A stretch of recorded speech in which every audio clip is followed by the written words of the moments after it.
Starbucks is closing a bunch of stores, and everybody's getting excited about the opportunity and wanting to find out when those spaces are going to be available. But I think you have to ask yourself a couple questions first, because the news that's coming out is that a lot of these landlords didn't know that this was going to happen. And if that's the case, that means anybody who's going to be replacing Starbucks most likely is going to be facing a much more stringent set of criteria. So today I'm going to break down why not every Starbucks location is an absolute winner and what you need to consider before you make your next move. So let's get into it.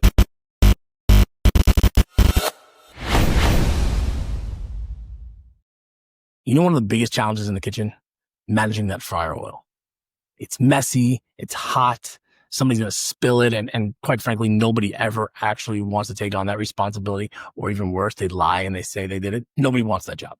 That's where Restaurant Technologies comes in. Their total oil management system takes care of everything. It's completely automated. So there's no back and forth on who does what and when, or no one's getting burnt. There's no issue of any slip or fall because maybe you didn't clean it up entirely. They automate the entire process. They deliver it, they filter it, they pick it up, and they recycle it. No burns, no spills, no hazards, just a safer, more efficient process and a safer restaurant. And here's the thing, there's no upfront cost. So if you want to cut down on accidents, protect your team, keep your kitchen running smooth, just head over to rti-inc.com or just give them a call, 888-796-4997, and get started today.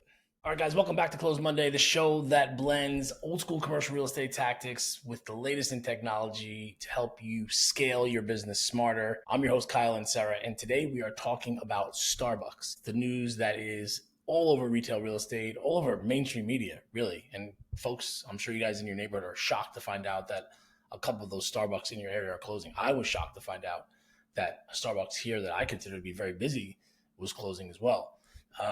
But they did just announce they're closing 2.7% of their US stores, over 500 locations. And what they're saying is that this is kind of like we're trimming the fat. We've got a big portfolio. We're just going to cut some of these units down. We're going to call it a reset, essentially. But I'm not buying it. I'm not buying it. Okay. Particularly what came out in the Post today. The New York Post came out with an article that said that so many landlords didn't know what was happening. And it's not surprising, really, right? I mean, if you just take a Google map, okay, open up a Google map of a major metropolitan area, or even the area that you're in, if it's a smaller market, look how many Starbucks you have. I think that this is a confession. This is a brand that has so much cash, has been around for a long time, and they had a grow at all costs kind of model. I mean, in New York, there are literally Starbucks diagonally across the street from each other. I'm not kidding. That seems a little excessive. And when you're saturating every corner, particularly in a market like New York, and then expanding that whole idea of saturating these markets, you kind of start to feel like they have this feeling of invincibility, which is not always a good thing. And that strategy eventually is going to make you hit a wall. And I think that's what we're seeing right now. So closing stores, they can say that it's pruning, it's addition by subtraction. They're adding more to their bottom line by focusing on drive-through as opposed to sit down, which I think is another mistake. Shout out to my boy Felix and his team down in Miami. He did a TikTok the other day, yesterday I believe it was, about this, that shifting to drive-through, not really a great look. I think what made Starbucks is that it was, and he references this in his video, a third place. It's a third place for me. I work remotely. I go there to work all the time. But they're closing those stores, getting away from that model of come in and sit down, work on your laptop, and we're a cool little coffee shop, to drive-through. Take your coffee, take your egg bites, and go. We don't want to be around you. We don't want to give you free Wi-Fi. We don't want to give you the bathroom. We don't want to give you any of this stuff. And I think it's a major, major miscalculation on their part. I think the drive-through thing is actually getting a little old. I think people are craving that sort of dynamic of those smaller coffee shops, which is why they're so popular. And I think that's going to be the ultimate downfall for this brand. That's it. That's not where I was going to be headed with this, but that's where I went. I think that's what it's going to be. They're going to look at this as a little bit of a signal that things are not going so great for this brand. But I think it's vulnerability. And if I'm Dutch Brothers, if I'm Seven Brew, if I'm Gregory's Coffee, if I'm any of these other coffee brands that have a following, they're looking at how Starbucks handled this, and they handled it poorly. Not to mention that they have been alienating employees and customers. We know that you turn the air conditioner up. We know that you cover up the outlets, all that stuff. It's not sitting good. It's not sitting well. Okay. It's not something that makes you feel warm and cozy about the brand. That's a problem. To me, I have said it for the last maybe 2 years, they're starting to feel like McDonald's. McDonald's is actually starting to feel cooler. I don't know if that makes sense. I don't eat at McDonald's, but I know that they've implemented a lot of tech. They've refreshed a lot of their stores. Going to some of these Starbucks, they're pretty run down. They're not clean. And I've heard these employees talk. They're not real happy. I've heard them talk actually when like district managers were coming in and they were going to have to like prepare for whatever inspection they were going to have. They weren't happy. Look behind that counter when it's real busy. It's not a good sight. Not to mention you have the younger generation that actually wants to give their money to a good cause. They want to give their money to the cool coffee shop that makes their latte, does the foam art. Okay, it's cute that they put their name on the cups at Starbucks, but we see. I think we all start to see through that. So, I'm kind of getting off topic, but today I want to talk about that. Were these stores actually closing because of the pruning that they mentioned? Making sure they're just not spending too much money in places where they're not making enough money? Or is there some other dynamic? Is this a Starbucks related issue or is it a market related issue? That's what you should care about. So today we're going to cover 3 things. Why these closures are not automatic opportunities. Okay, just because it was a Starbucks doesn't mean it's going to be a great Starbucks forever. I'm going to give you some filters that you need to run every site through before jumping at it. And then a little mix of old school commercial real estate plus some technology that you can use if you're scaling your business that maybe you can take advantage of some of these sites in one way or the other. But I just want to be clear, this is not an automatic opportunity, and we're going to just kind of talk through that. So to refresh, all these stores in New York City are closing, 54 across 5 boroughs. That includes the Upper East Side, Greenwich Village, Midtown, and all of the employees in the city officials, landlords. They just found these signs on the door overnight. No heads up from corporate. So this kind of like chaos is kind of typical of a company that's going to be bankrupt. And it's really a sign of a deeper problem. I don't think that's the case here, but put New York City as a standalone. Okay, that's a major problem. New York City can deal with it. Those stores are a little smaller. I kind of almost get it, but I don't get the part why they didn't let the landlords know. But let's just talk about the numbers for a second. Starbucks has had 6 straight quarters of sales declines. The union pressure stuff has been a major issue for them. And they just went into $1 billion restructuring with the new CEO who came over from Chipotle, Brian Niccol, who everybody loves. So is this some sort of genius move? We're just not seeing it. He's doing what he has to do. But a lot of respect for Brian Niccol and the work that he's done. But let's just be clear. This is a lesson. Franchisors, franchisees, anybody, that if you are going to implement a grow at all cost model, that it is eventually going to crack if the numbers don't hold up. If it can happen to Starbucks, it can happen to you. And unfortunately, that's exactly how landlords are going to look at it. That's exactly the way they're going to look at this from now on. They're going to be more stringent on those guidelines. So be prepared for that. I had a franchisor that I was talking to last week and thought that chasing these Starbucks stores was going to be basically his growth playbook. This was going to be able to take these shortcuts to some great prime real estate. But the reality is that the landlords have been fielding calls. If you're still thinking about strategy, those replacements are probably already lined up. Okay. And those stricter requirements, personal guarantees, longer term guarantees, large letters of credit. This is not a open door where they're just going to be fielding anybody and everybody. It's going to be an absolute negotiation minefield of surprises and just really unexpected situations, things that you probably haven't run into before because they thought Starbucks was going to be here forever. Starbucks has been an ideal tenant, meaning, hey, we have a Starbucks here, attract other co-tenants. It's great for the shopping center in general, great for the landlord to say they have a Starbucks on a pad that does well, etc. At the end of the day, this is something that you're not going to just be able to knock on the door and get in there and tour the Starbucks. Okay, that's just what it is. And even if you could, right? Even if you could, there should be a good percentage of your brain as you're looking at your growth process that says, what's going on? Okay, so I thought about it and I got 5 different filters that you should run through here because who knows what's happening. Starbucks maybe sees something coming down the road with their projections. They know something that's happening in these markets that will impact the store and they're just kind of like getting ahead of the game. Who knows? But for your brand, this is what you have to do. Number 1, realize that if the store closed, that Starbucks had some sort of legacy rent, meaning that they were paying a less than market rent because maybe they have 20, 50, 100 stores with this one landlord. Maybe they have 5 or whatever. They were granted a lower rent because of it and for who they are. You should expect increases. So if you can find out what that rent was and you know what the market is, I think you have to do the number, obviously run your numbers rather based off of exactly what the market is showing you, not what Starbucks was paying, because this is not going to be any kind of lease assignment.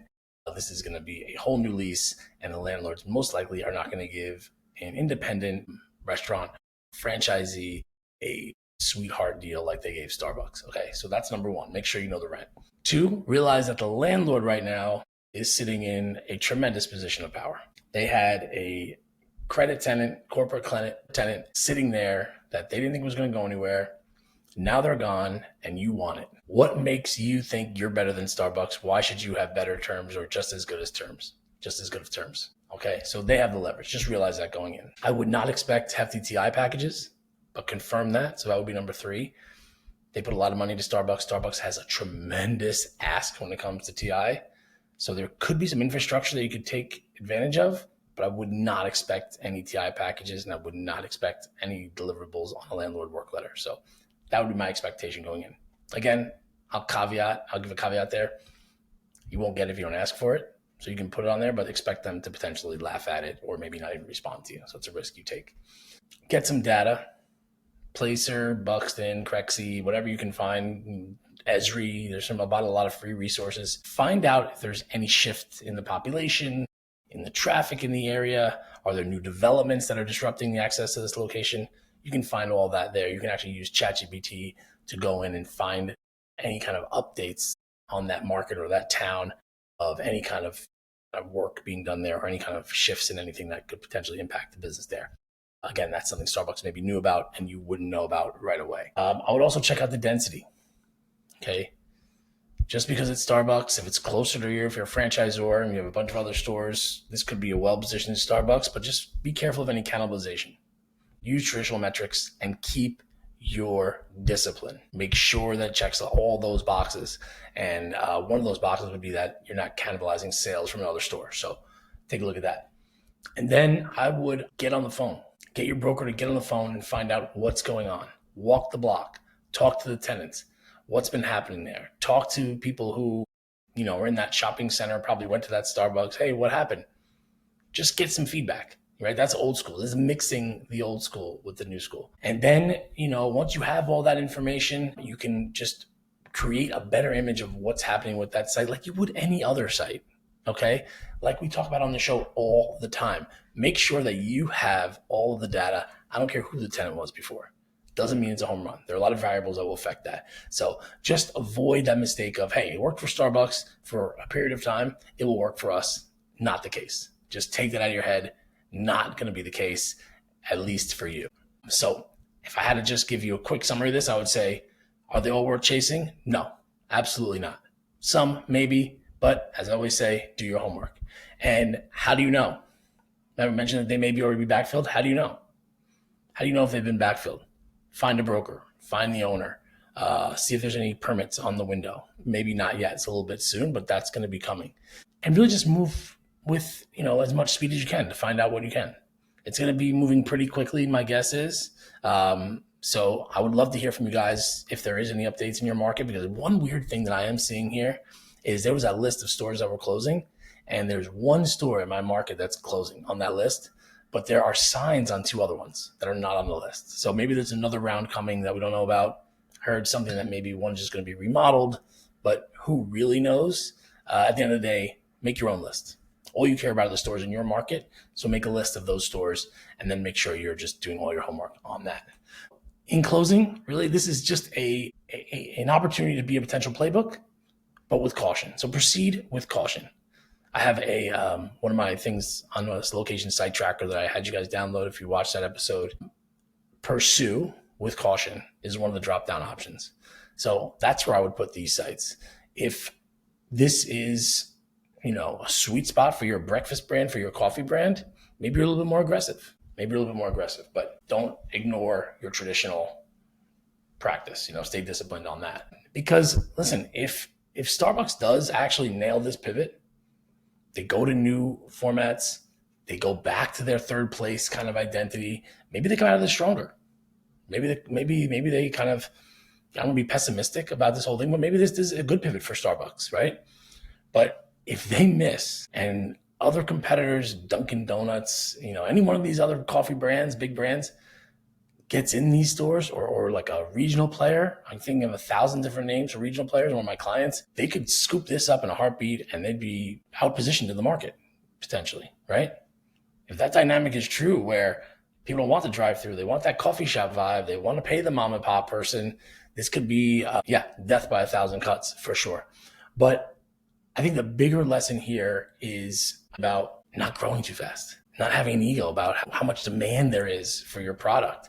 And can your model scale without really breaking, essentially? I think they passed the tremendous growth mark. How many stores does Starbucks have? Let me look. I can see real quick. How many stores does Starbucks have? Because I should know that. They have enough stores to, this is only 3%. So somebody could do the math, probably already did do the math. But this is something that seems like it could still have a major impact on them. 40,000 stores worldwide. Okay, 18,300 locations in the US. So, they passed this tremendous growth model, impressive growth model a long time ago. Okay, but it broke now, right? So now there's just going to be this new thing. How many stores can a unit really handle, a corporate unit? 20,000 certainly is a lot, almost 20,000. But I think it still comes down to real estate tactics, traditional real estate tactics, and leverage the technology that we always talk about. Here at 10 Rep, that's exactly what we do all the time. Doesn't matter what it was. Sure. If it was a former McDonald's, it was a former whatever. There's more interest basically on infrastructure and knowing that they did this. These brands typically do their homework on the real estate, but by no means do we ever consider it a slam dunk. I just went through this with a Del Taco. Something happened with a franchisee, tremendous build out. They knew what they were doing. How much faith do we put in that? They've had great locations here, great locations there. This must be a great location. Turned out it wasn't a great location for us, for the brand that we were looking at. So despite the infrastructure, despite how good the deal looked, this was not going to be a good fit for us. So that's a good example on the franchise side. But look, as always, do your homework. Track the sites, score the sites, make sure it's a fit for your brand.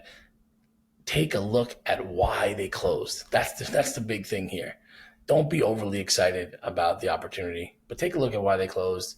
Maybe get in there, maybe make the numbers work. Maybe you're a perfect tenant for the landlord, but just be cautious and make sure you're making the right move for your brand for the long term. All right, that's it. Go out there, check out your Starbucks locations, download the franchise calculator, download the location site tracker, and I'll see you guys next week. Thanks for listening.